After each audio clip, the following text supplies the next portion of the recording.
بالله من الشيطان الرجيم بسم الله الرحمن الرحيم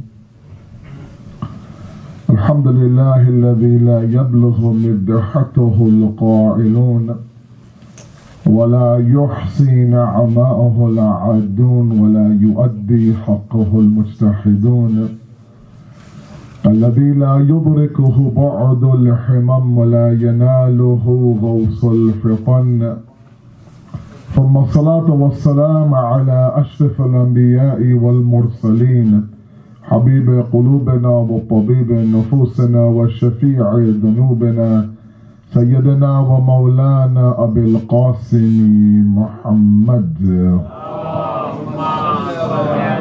وآل محمد وآل بيته الطيبين الطاهرين المعصومين المظلومين لا سيما بقية الله في الأرضين صاحب العصر والزمان خليفة الرحمن إمام الإنس والجان ولعن الله وعداهم أجمعين إلى يوم الدين أما بعد فقد قال الله وقوله الحق بسم الله الرحمن الرحيم الذين جاهدوا فينا لنهدينهم سبلنا وإن الله لمع المحسنين صدق الله العلي العظيم اللهم صل على محمد. We first of all send our condolences to the Imam of our time, the Rahbar of the Ummah, the Maraji, all of you, and the Shab of the Shahadat of our 11th Imam, Imam Hassan Askari alayhi salatu wassalam.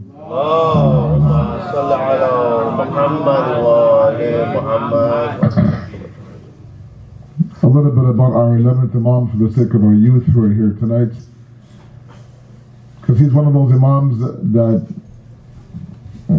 not much is known about him, unfortunately. We've classified the Imams as those that we know and those that we don't know.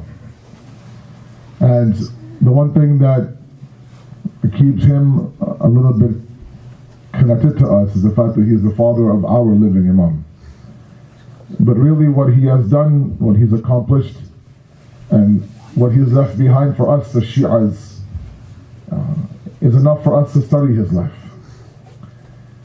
He was born on the 10th of Rabiul Akhir, 232 AH, and he was poisoned on the 8th of Rabiul Awwal, 260 AH. Lived for 28 years, of which 6 of those he was the Imam. In this era, from the 9th Imam all the way until our living Imam, he was one of the oldest Imams. Can you imagine, at 28? From the 9th to 10th, this Imam, and of course our Imam, was an era and dawr of very young Imams. For example, our 9th Imam was made an Imam at the age of 7 or 8, some say. Our 10th Imam was made an Imam at 6. Our living Imam was the youngest, age of 5. And sometimes, we don't quite understand that this was one of the most difficult eras for Shi'as. It was a true test for them. Imagine now, up until the 7th or 8th Imam, you believed in an Imam that was in his 30s or 40s or a grown man. And then you're told by this Imam that you believe in that your successor is my 8-year-old son. It's tough, it's a test. And so, as much as we focus sometimes on the first 6 Imams, it's the latter 6 that really are the ones that have left behind institutions that we use today to get closer to Allah subhanahu wa ta'ala. A few examples. صلوا على محمد وآل محمد. اللهم صل على محمد وآل محمد. Can we move a little bit, if you don't mind, a little bit forward? The ones in the back, if you don't mind. Just come a little bit forward, please. Thank you.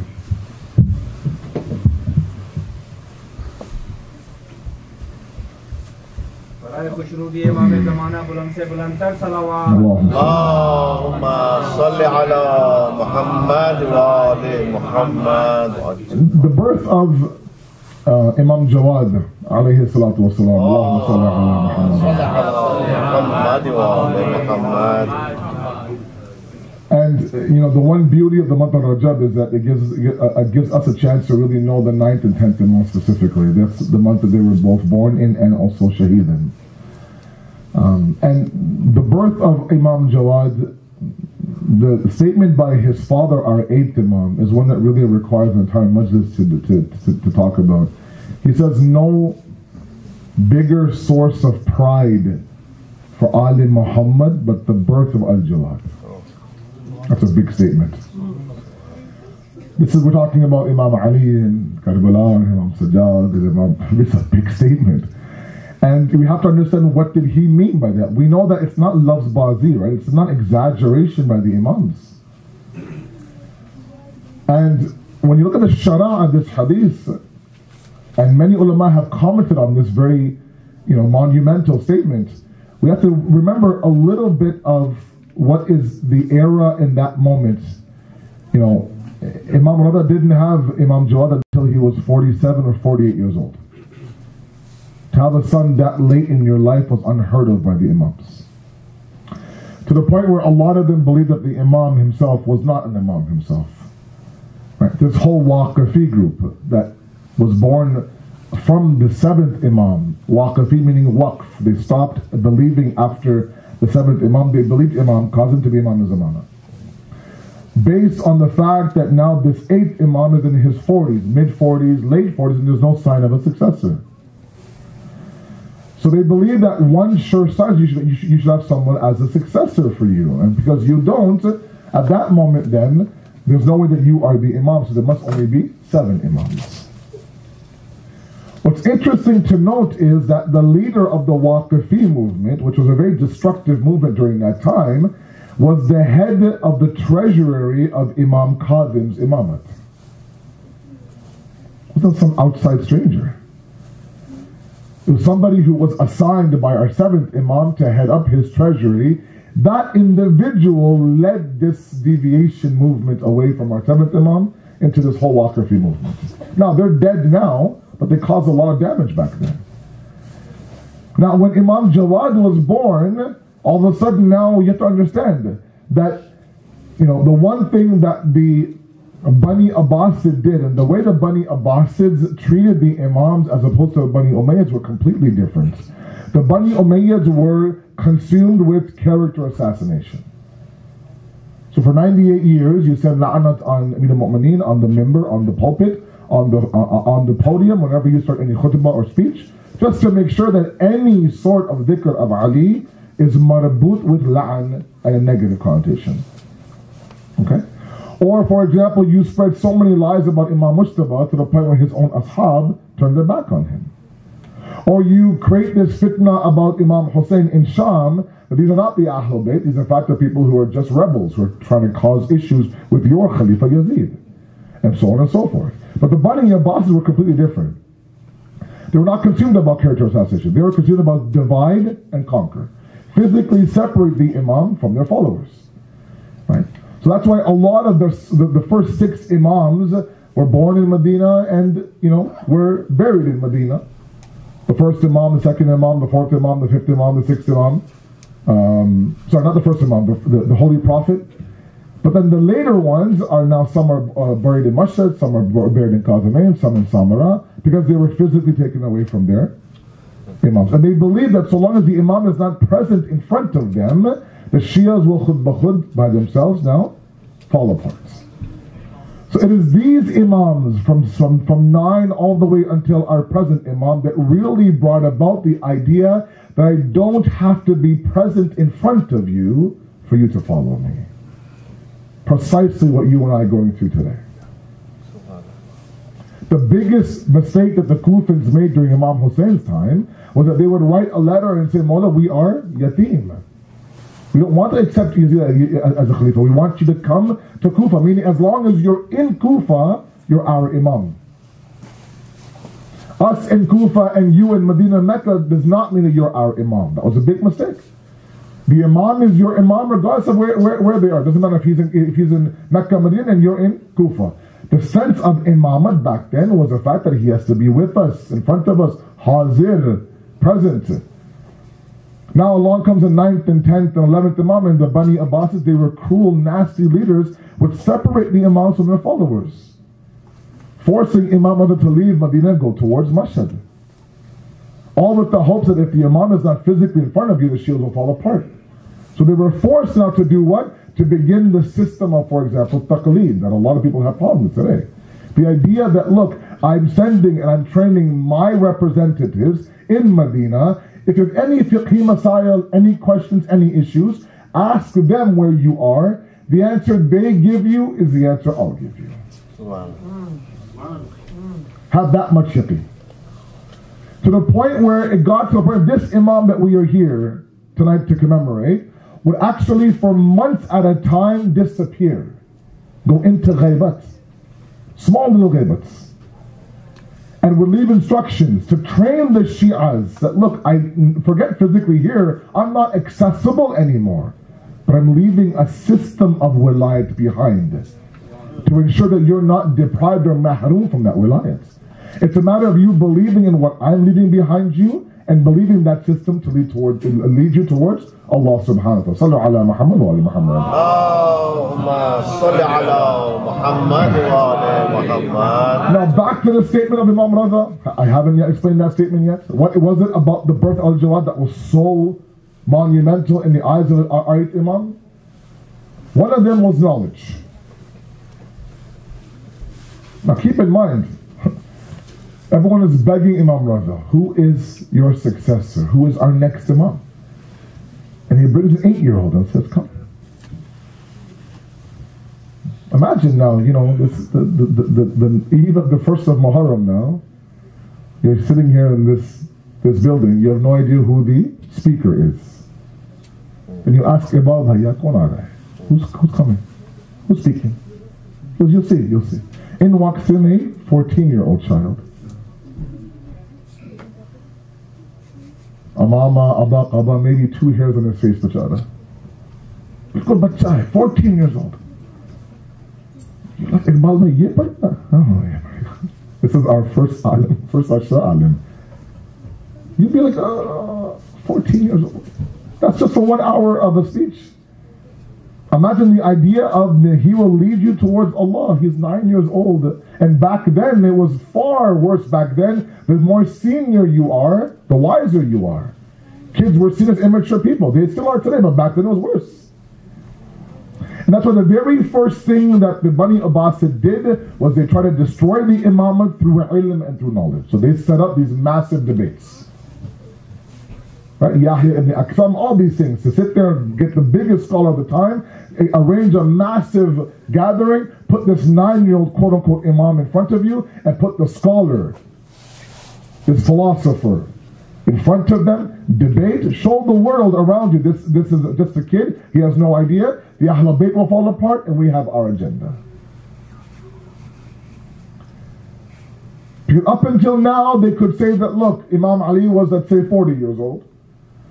Imam Hussein, let's say, was 50 years old when he was made Imam. These were grown men. Whatever knowledge they claimed to have, you could say, look, they read enough books, they memorized enough pieces of paper from the Prophet of Allah, they knew enough, they had time to learn. If I was given that access, I would have that knowledge too. But now, it's a 7-year-old, it's an 8-year-old. You can't say that about a 7, 8-year-old. And so this massive debate now arena was made, organized, and this debate happened, and the Imam, of course, destroyed Yahya ibn Aktham.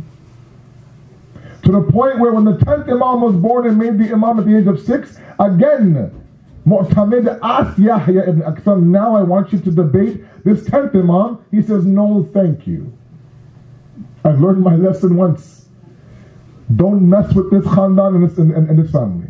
Their knowledge is not from this world. So the fact that Imam Rada is saying that what Imam Jawad did with his arrival is he revived the reality of our fadilat and our distinction. He taught them that even at the age of 9, the ilm they have is not the ilm that you and I have. It comes from a different source altogether. And this was continued all throughout the last 4 Imams of ours, including this Imam. 28 years old, he was shaheed. Now his laqab is Al-Askari. What does that mean for the sake of my children? Askar in Arabic means an army. Our 11th Imam grew up in an army town. One of the names of Samara was Askari or Askar. So he was known as Al-Askari. Okay. Now there's many things that I want all of you, especially my youth, to read up on him, and I'll leave that up to you. What I do want to touch upon tonight, keeping within my 1 hour time, there's no clock here, which is very dangerous, but that's okay. I will assume that, I have an hour and a half and 2 hours to recite, inshallah. Sallu ala Muhammad wa ali Muhammad. Remember, Shababai always put a big clock in front of a speaker. Always do that. Somewhere visible, big digital clock, that goes dang, dang after an hour. That will be great, inshallah. Sallu ala Muhammad wa ali Muhammad.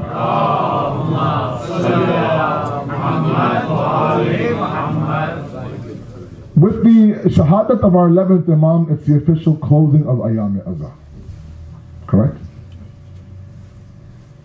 In the South Asian community, the Urdu Desi community, this is now the official closing of the Ayam-e-Azha. Otherwise, a lot of the Arabs and a lot of the Persians now have closed it out with the ending of Safar. They celebrate the arrival of Rabi al-Awwal. They send actually messages of Mubarak and congrats on the arrival of Rabi al-Awwal. It's known as the Prophet's Month.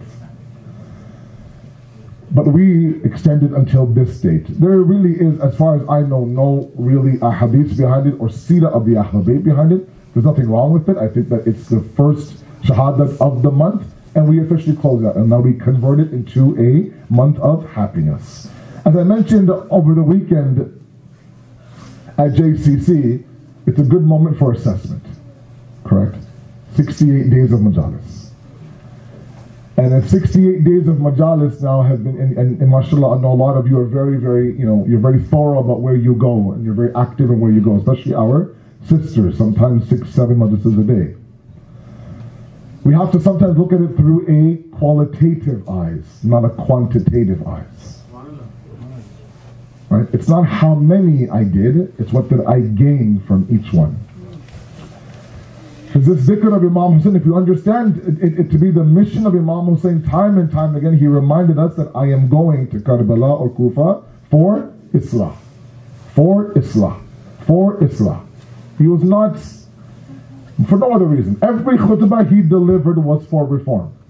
So any dhikr of Imam Hussain should be Islahi in nature as well.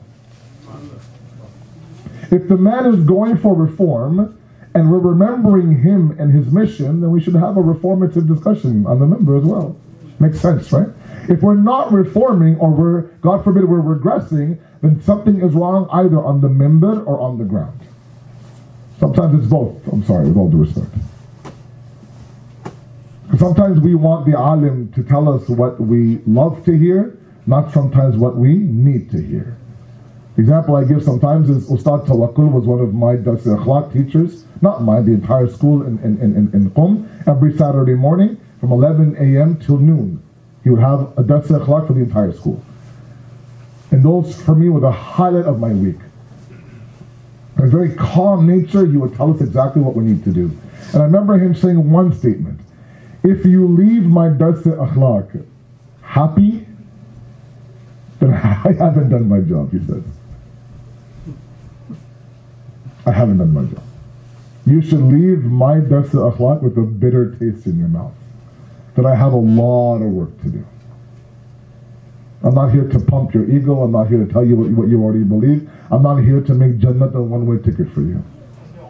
That my boarding pass is already printed. I just have to sit there and cash it in and check at the gate, and that's it. Khalas. Let's be very careful. Hatta I've even heard some speakers tell the Sami'een, the listeners, that this idea of azab-e-qabr and fishar-e-qabr and punishment in the grave is not for you. You close your eyes here, you open your eyes in Jannah. Went for a big shock, I'm sorry. And my responsibility is, if there are, let's say, 100 people in this building, and you've put 3 hours into tonight, right? That's 3,000 hours that I'll be asked about, not you. Right? I'm not here for a popularity contest. You already love me, mashallah. No matter what I do, you can't stop loving me. I'm just lovable. Right?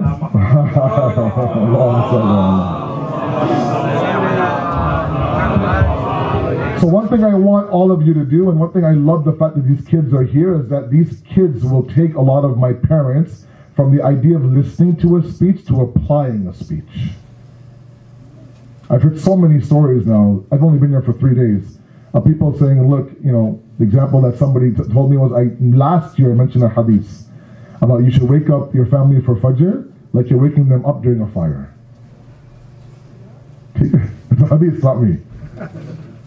And this father literally tells him to me that ever since you said that, Mawlana, my daughter wakes me up if there's a fire inside of my house. If I say 5 minutes, she'll say, Baba, if the fire burns for 5 more minutes, you won't be here. Okay, Baba, I'm getting up, okay, fine. Right? Or the idea that if last night someone had texted me, last night I talked about the fact that 15 minutes of a talk with your wife is like itikaf inside the Prophet's Masjid. Do you remember that hadith? I'm sure they do on that side of the building. So now it's to the point where now the kids now are reminding their fathers, just today, that Dad, have you had your 15 minutes with your wife or not? That's the beauty of these children. That's why, alhamdulillah, there's so many hadiths that talk about the fact that we can learn so much from our children. We think, bachche hain, jao yahan. No, we can learn so much. One hadith that we have from Sayyidah Fatimah Zahra, salamu alayha, Allahumma salli alayha. And while there are many things that Shahzad talks about, one thing that I love particularly is the fact that when these kids build something in this world, right after building it, they destroy it. They don't attach themselves to it. Sometimes I play Lego with my kids, right? We have this massive box of Lego, and the idea always is to make a huge tower, right guys? Sometimes as tall as you are. So we'll spend a good 45 minutes making that tower, different designs, blah, blah, blah. The tower is done. We measure my daughter to the tower. Tower is higher than the daughter is. That's amazing. And now she looks and she says, Baba, let's knock it down. So we just made it. It's like a picture, the whole lot, show mama. No, let's knock it down. And as much joy as she has in knocking it down, she doesn't have in building it up. Meaning what? They don't attach themselves to their accomplishments in this dunya. Wow. They make that accomplishment and right away they say, let's move on. It's done. Me, a selfie, a picture, hashtag Lego tower, oh yeah, all sorts of things. But kids, they build it, and the smile on their face as it's going down, I'm crying, and look, we spent half an hour building this. No, it doesn't matter. So a lot can be learned from your children. Sallu ala Muhammad wa ala Muhammad.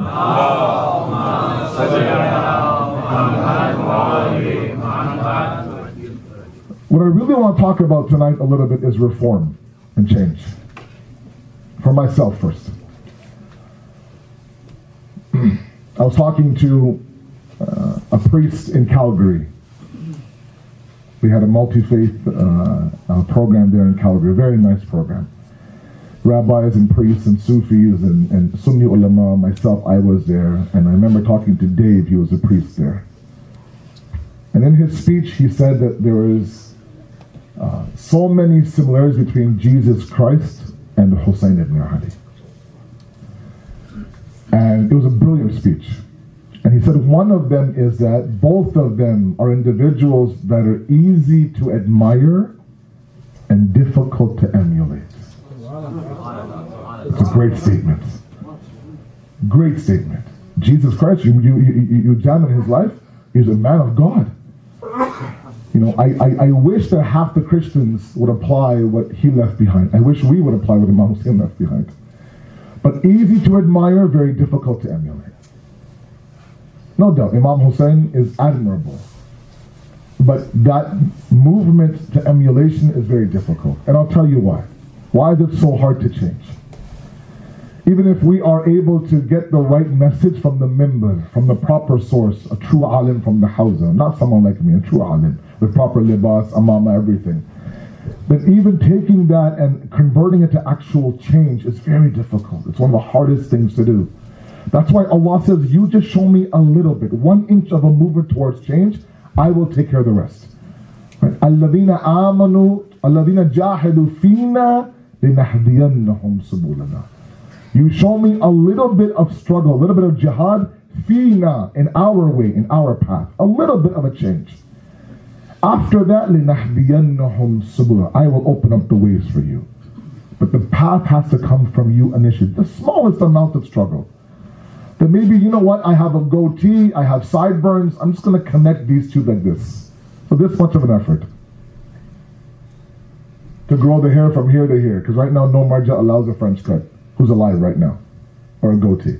Or maybe I am somebody who wears hijab, but I show about 2 inches of my bangs. Because that makes you feel like I can still do my bangs.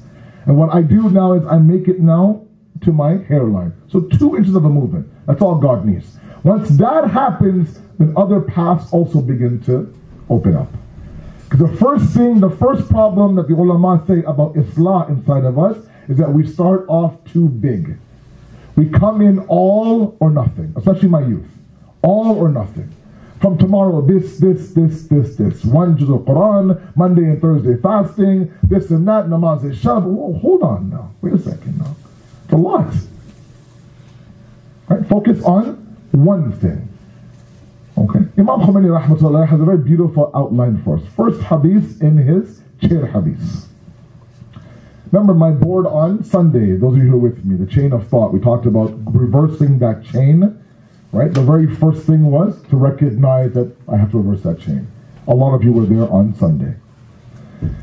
Imam Khomeini gives a very practical 3-step application of change. And I want all of you, myself especially, to apply that change. Apply those practical tools. He says there are 3 steps. Musharata, muraqaba, muhasaba. Okay? He says musharata shart conditional. You wake up in the morning and you have initially a talk with yourself. One loud salat. If you could please move a little bit for the people at the door. Please, one loud salat. Please move nice and tight, please.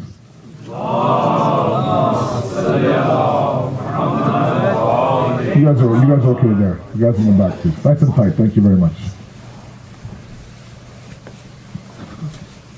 Sallu ala Muhammad wa ala Muhammad.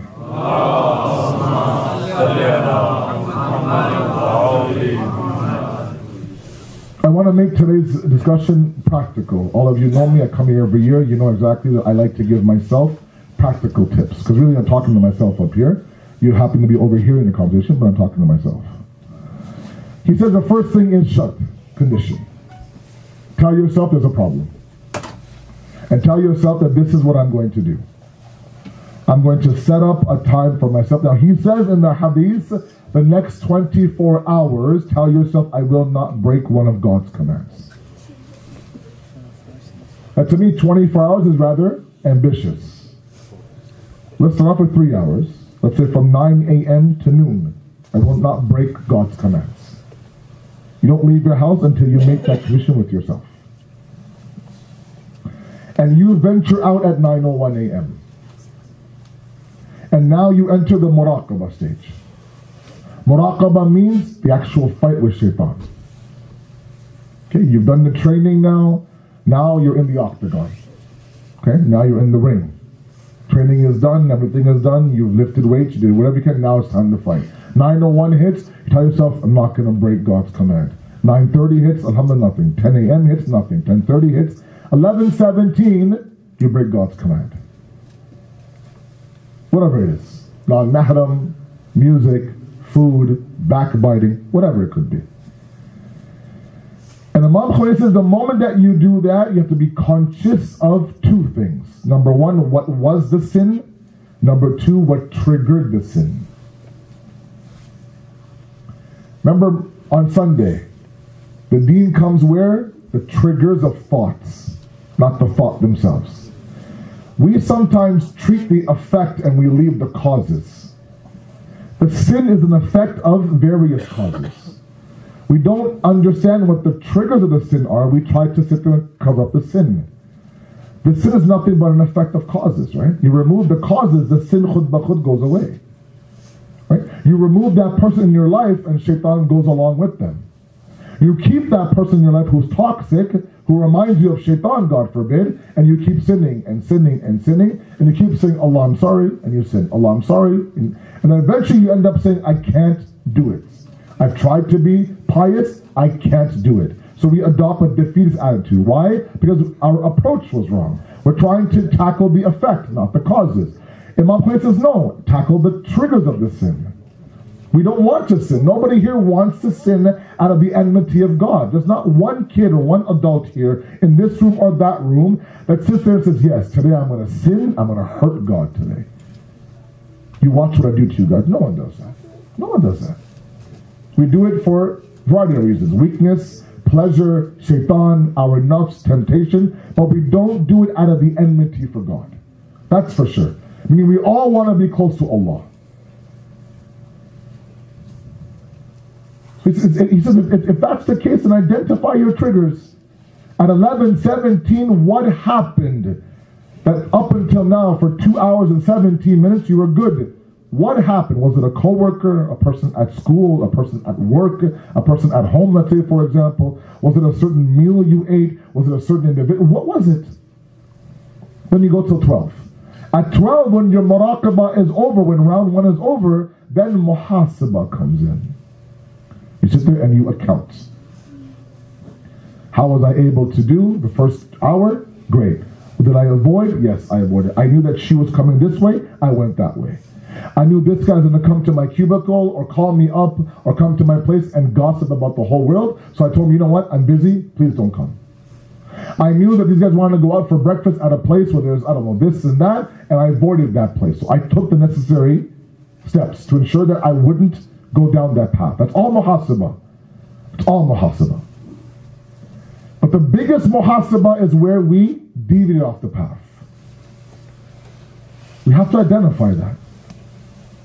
We have to identify what the triggers of our difficulty is. Because we go through a very frustrating process of reform. Right? So we have to go through this musharata, muraqabah, muhasabah process. At 12 now, you start your shart all over again, from 12 to 3. It's okay, you know what? Next set of 3 hours, let's make sure that this time I don't mess up. And I go at 12:01, I start my round 2 muraqabah.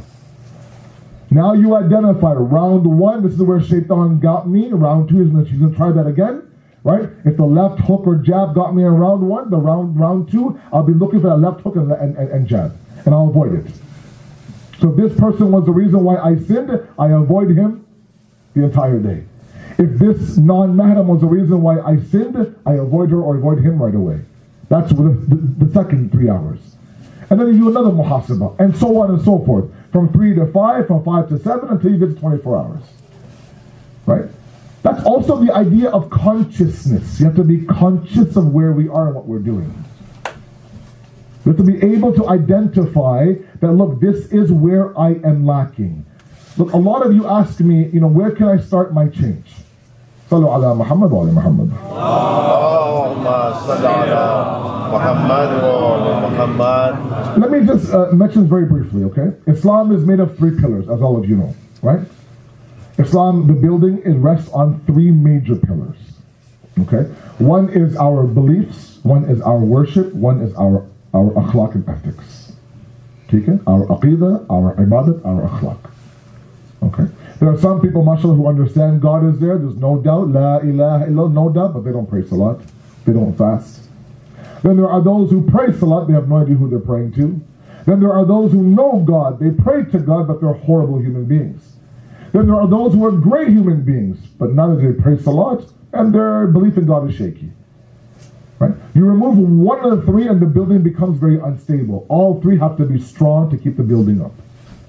A perfect Muslim is one who has perfect aqidah, perfect ibadat, perfect akhlaq. Very simple. Sometimes we've seen the most pious ones are the worst behaved. Sometimes we see the ones who look the part, don't act the part. And that's what causes these kids to run from the religion.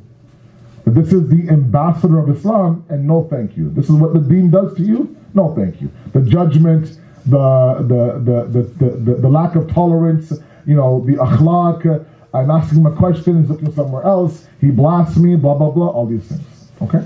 3 pillars. Now, where does our change begin if we truly want to find out? Now, Ayam Azah is closing up. I don't have a guarantee for next year if I'll be alive or not. And we really are dependent on this entire system of Azadari for change. It's about time I sit down 68 days and do my muhasabah.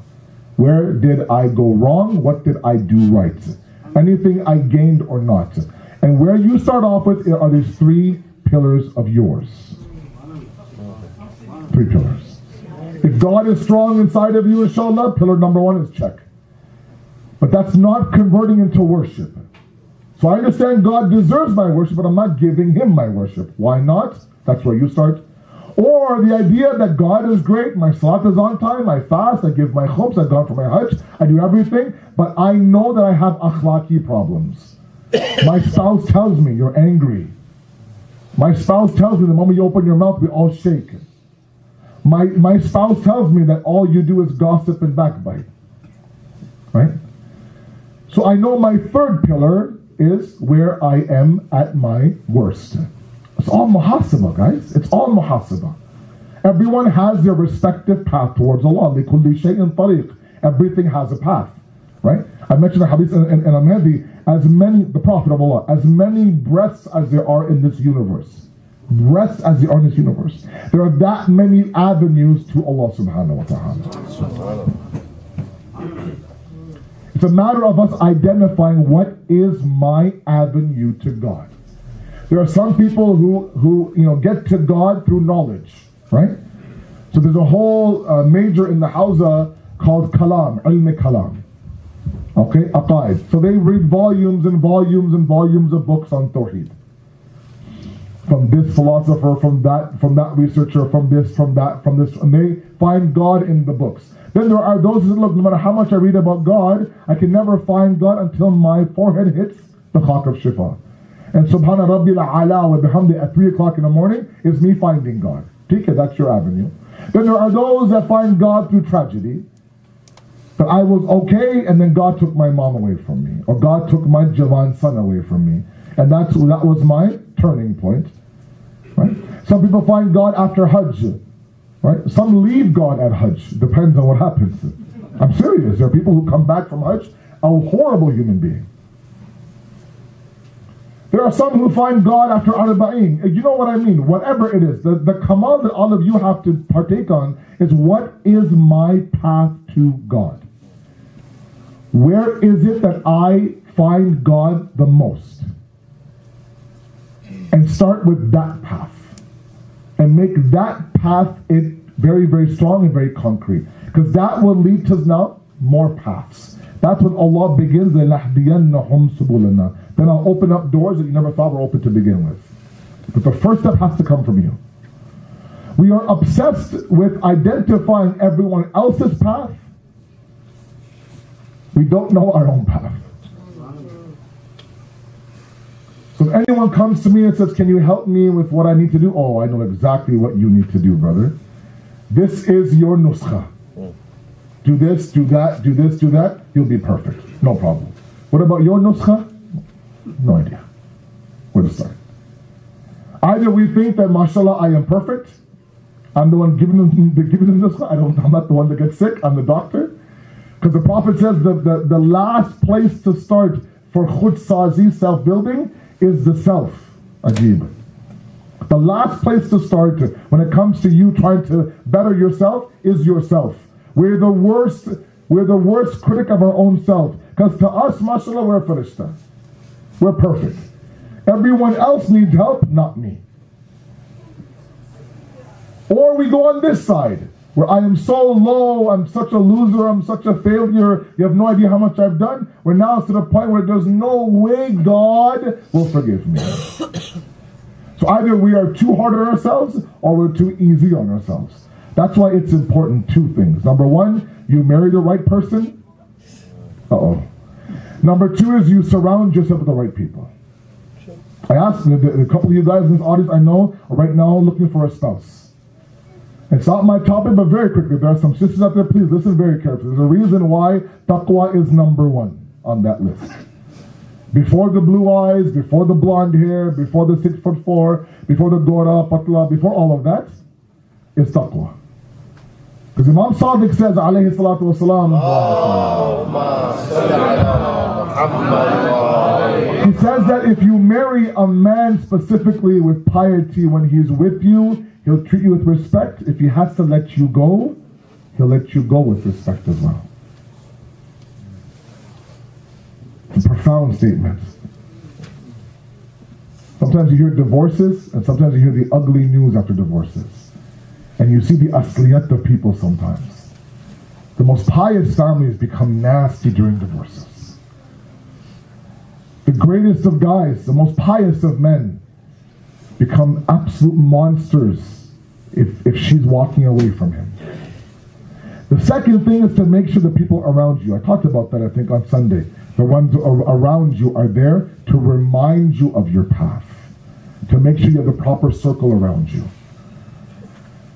Story from the life of the Holy Prophet sallallahu alaihi wasallam. Allahumma salli ala Muhammad wa ali Muhammad. Because the amount of pages and pages of hadith that talk about the circle of influence, friendship, I talk about a lot wherever I go. Because things I wish I knew growing up. I allowed people to enter my life that were very toxic. I allowed that toxic, and I knew better, but I couldn't stop it. The Prophet of Allah spent his last 3 years of his Meccan mission in Shib Abu Talib, a valley outside of Mecca, where he was banished by the Quraysh, correct? When they couldn't figure out what to do with him, they asked him to leave the city and take all of your followers with you. The verse in Surah Ankabut. Surah Ankabut is a Makki surah revealed near the ending of the Prophet's life at a very difficult time during his prophethood. Now I want you to imagine that one of the first groups to come to the Prophet, as many of you know, are the young, the youth. They migrated or they motivated or they were magnetically pulled to the Holy Prophet. Okay? And so when he left Mecca, they followed.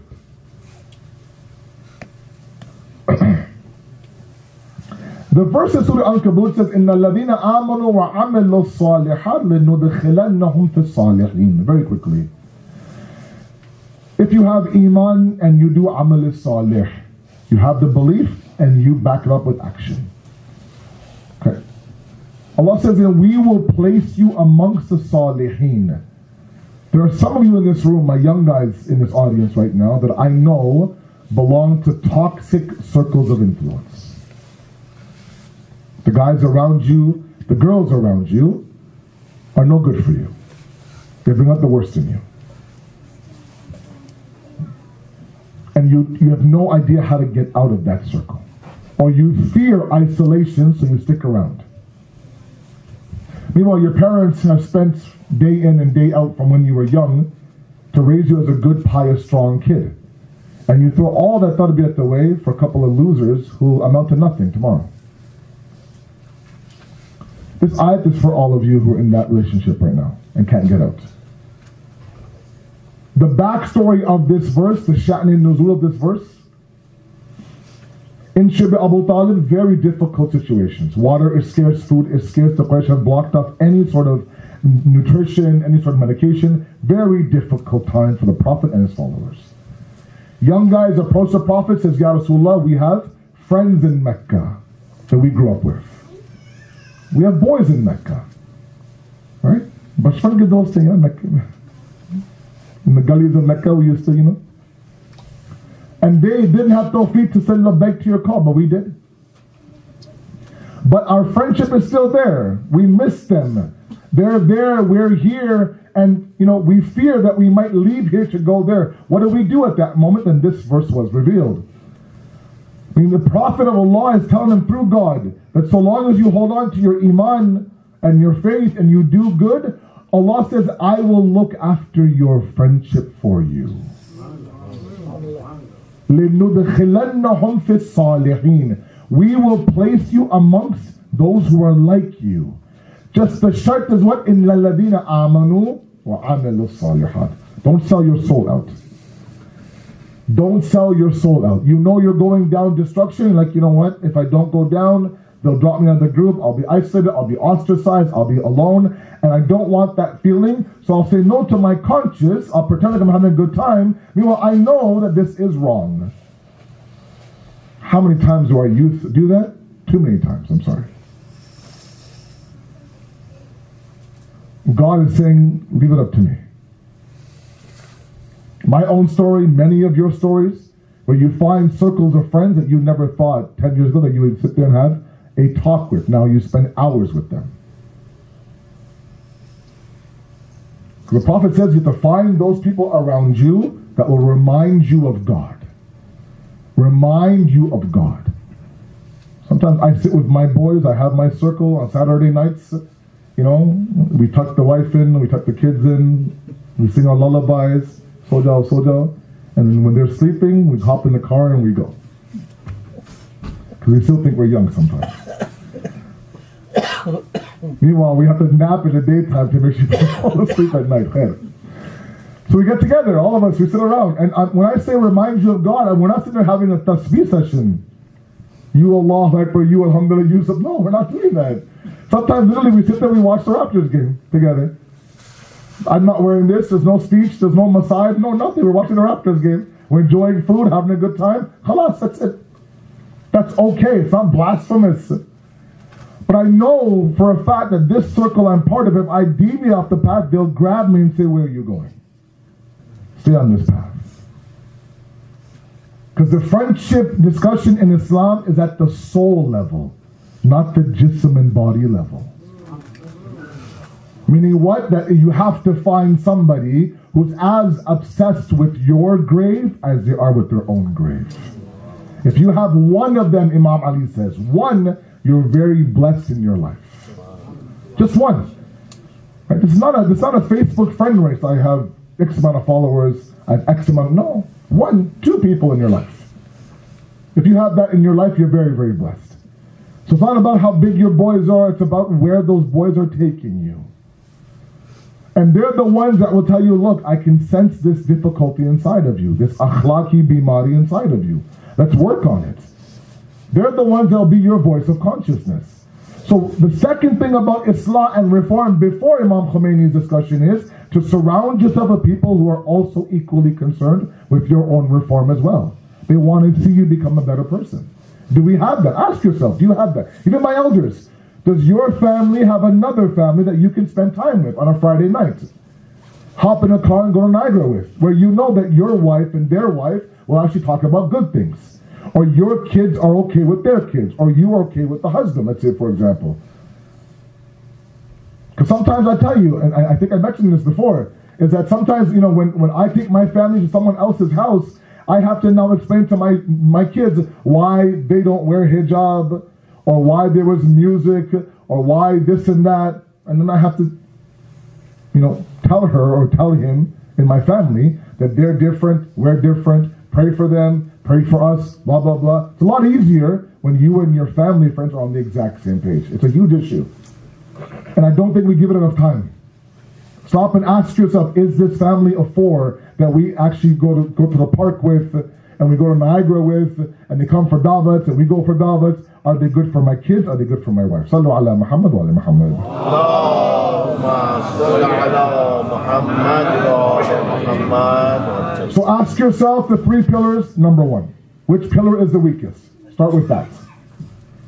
And there are avenues of reform. The ulama have avenues for all three pillars. After that, go through this musharata, muraqaba, muhasaba idea. Number three is for you to sit there and do a little bit of thought about the circle of your influence, ensuring that if you are someone in this audience who are on the verge of choosing a spouse, you make sure you do it properly. Okay? It's not just about zeros in a bank account.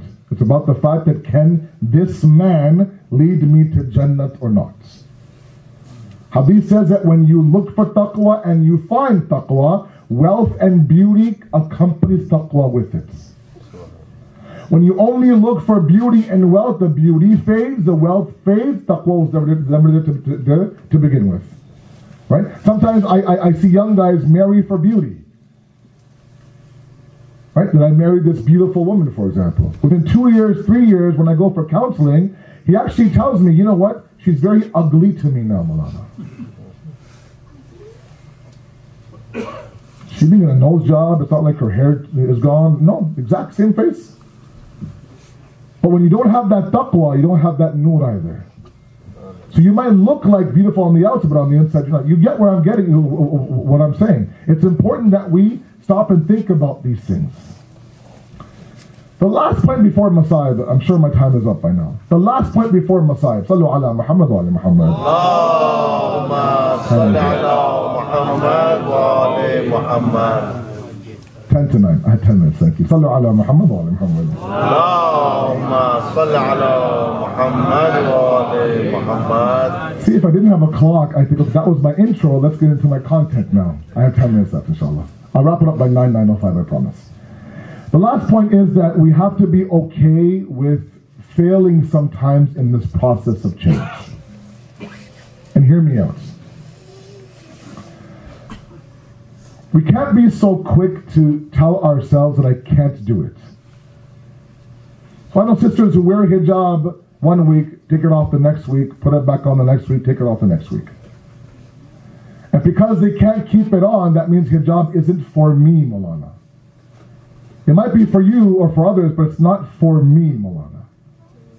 Like hijab isn't meant to be for someone or for not someone, right? It's not appetizers in the restaurant, right? It's hijab. Or, you know, like fasting might be okay for you, but it's not really for me. This for me idea I don't quite understand. We have to be okay with sometimes falling down, getting back up and keep going. Hitting rock bottom, getting up, dusting off, and keep going. You're showing Allah what? You're showing Allah perseverance. A lot of my youth are afraid to fall sometimes.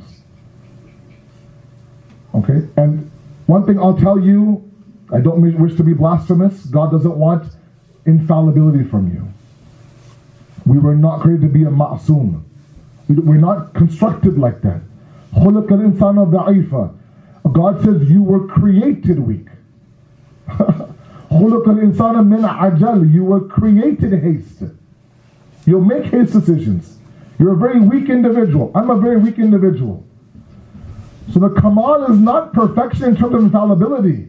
The kamal is what is your reaction when you do fall. Or you do lose that one round of your match against shaitan. Do you get back up, count your scars and move on? Or do you sit there and say, I'm hopeless, I knew I couldn't do it, I can't do it, come and take me away, shaitan.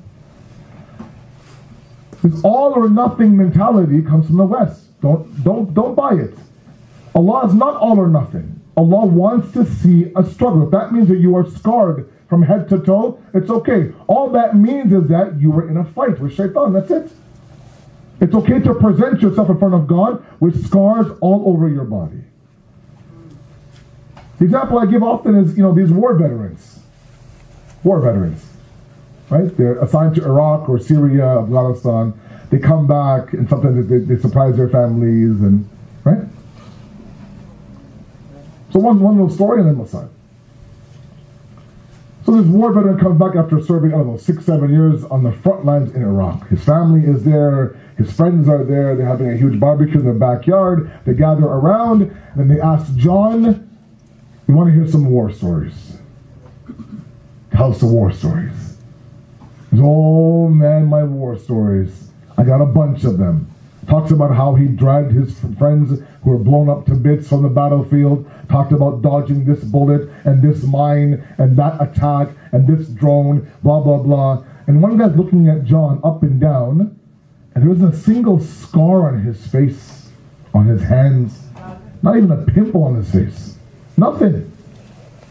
He's perfect. A finger missing, maybe a leg chopped off, something. One earlobe is gone, one eye is swollen. Show me something. And then until someone says, John, with all due respect, were you even in the war in Iraq? Yeah, I was right there 6 years. Why do you ask? There's no sign of you being in a war in Iraq. Sometimes they hobble back with one leg, right? Sometimes they miss an arm, a leg, something amputated, something to show me you're in a battle. I think we're afraid sometimes to show God, say, God, look, yesterday was a horrible day for me. Shaitan got me a lot. Like he knocked me out a few times last night. But just so you know, God, I'm getting back up and I'm again going to face him in round 2. And this time I'm going to make sure that left hook doesn't knock me out.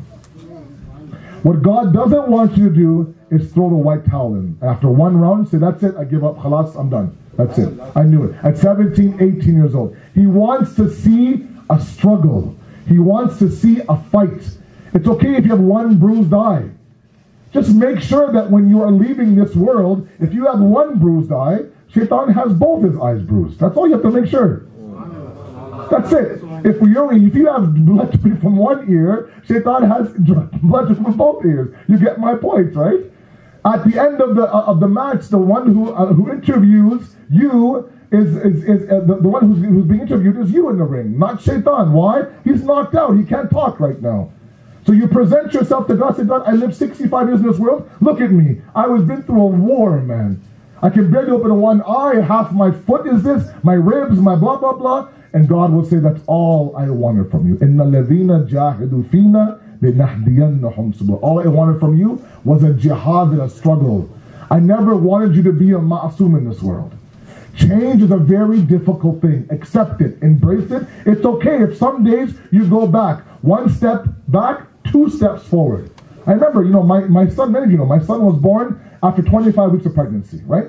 He spent 110 days in the ICU. He was born on my hand, a pound, very small kid, in Sunnybrook fighting for his life.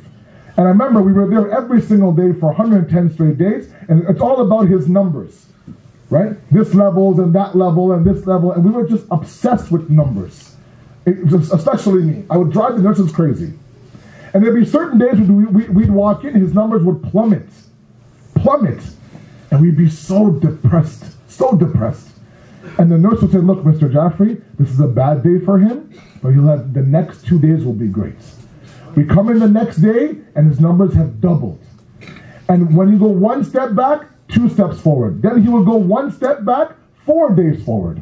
Then he'll go 1 step back, 2 weeks forward, until the 1 step back stopped after a while.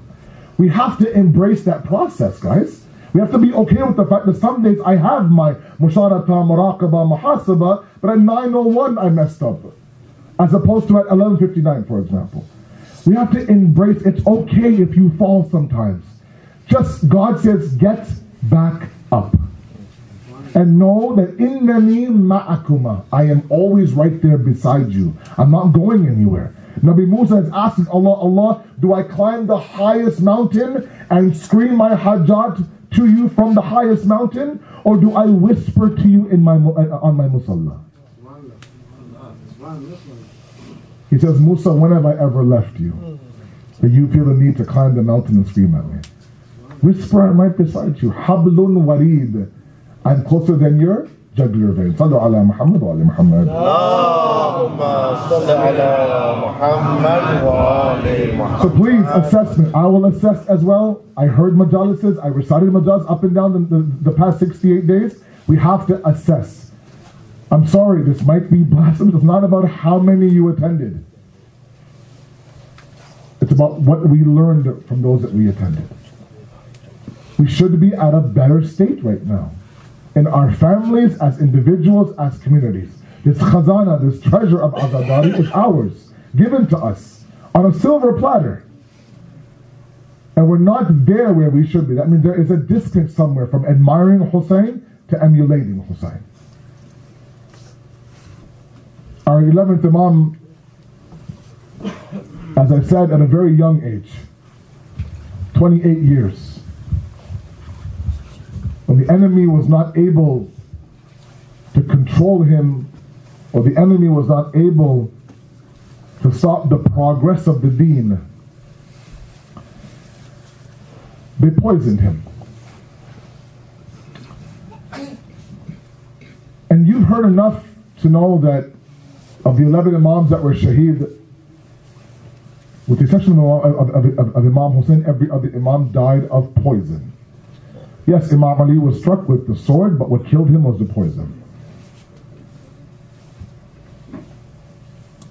And the poison that's used, whether it be by the Bani Umayyads or by the Bani Abbasids, was not normal poison. They say that during Imam Mujtaba's difficult moments, they put zahar and poison inside of his water. He drank some water, and then they say a family member or somebody from the house took that water and threw it on a patch of land. The moment that the water hit the land started boiling within seconds. Do you understand that? Within seconds, the land started boiling from the poison used to kill Imam Mustafa. So now when he's coughing up part of his organs, it's not a surprise. The same level of poison was used by the enemies of the Ahlul Bayt for our 11th Imam. He leaves this world, his Shias around him, his family around him. Time for Salatul Mayyit, his 5-year-old son Imam al-Zamana comes, leads Salatul Mayyit, and goes into Ghaibat al-Sughra. And with a lot of sha'an and a lot of respect, he was buried in Samra. And we send our condolences to Imam al-Zamana. It's very difficult to relive that moment every year for your father. At the same time, I would tell the Imam al-Zamana how incredibly lucky you were that you were there beside your father and you gave him his actual burial. So many tragedies in Karbala, but one that really sticks to me is that of Imam Sajjad alayhi salatu wasalam. When a father passes away, when a father leaves this world, the one thing that a son can do for his father that gives him a little bit of tasalli, a little bit of comfort, I could say that I washed Baba's body. I gave Baba ghusl. I gave Baba kafan. I buried Baba with my own hands. And when the son does that, then he feels like he's given his father a little bit of the right that was owed to his father. But Imam Sajjad is leaving Karbala. His father is on the plains of Karbala. After 3 days, 4 days, they say, of no food and no water. You know, Imam Hussein did something very ajib when he arrived on the plains of Karbala on the 2nd of Muharram. When it was realized that this was the place called Karbala, and he told Abu Fazl Abbas, set up the tents, settle down the women and children, he then summoned the Bani Asad tribe. You hear it in Masayib every first Ashra. And he says to the men that there will be a battle here, and our lives will be taken, our bodies will be killed. If you can, one by one, all of you men, bury us properly one by one. And then Imam Hussein went one step further, put up a partition and talked to the women behind the partition and said, look, there's going to be a battle here and we're going to lose our lives. If your men are not able to bury us, then all of you collectively dig one massive grave and just place our bodies inside that grave. And then Imam Hussein went one step further and called the small ma'asum kids of the Bani Asad tribe. And he would hug them and hold them and say, look, are you a Muslim? Yes, we are. Do you recite the kalama? Yes. Do you say, Ashhadu anna Muhammadan Rasulullah? Yes. That Muhammad is my grandfather. My name is Hussein. There'll be a battle here. If your fathers, if your mothers are not able to bury us, then at least all of you, with your small ma'asum hands, pick up the khak of Karbala and just drop it on our bodies. Why, Mawla, the need to tell somebody to bury you after you die? No one does that. Everybody knows if I pass away today, then my people will bury me tomorrow. Maybe he knew there will come a moment when not only will I not be buried, but there'll be immense disrespect towards my body, where someone who wanted my ring would not get the ring but cut off my finger, trample my body, strip me of my clothes. But maybe the ultimate disrespect is the fact that Umar ibn Saad would take Imam Sajjad through the Maidan of Karbala, showing him one shaheed after one shaheed, until he realizes that now he's approaching the body of his father, the trampled body of Hussein. He looks to Bibi Zainab and says, Pupi Amma, have you ever heard of a son who does not bury his father the way I am leaving my father today? We're saying our khudafis and al-wada to this gham of Ali Muhammad, this Azadari of Imam Hussein. We have no idea if we are given life for next year. All we know is that for 2 months and 8 days, we did our level best to haq ada, the mazlumiyat of Abu Abdullah al-Hussein. Our men cried for his men, our women cried for his women, our small kids cried for his kids.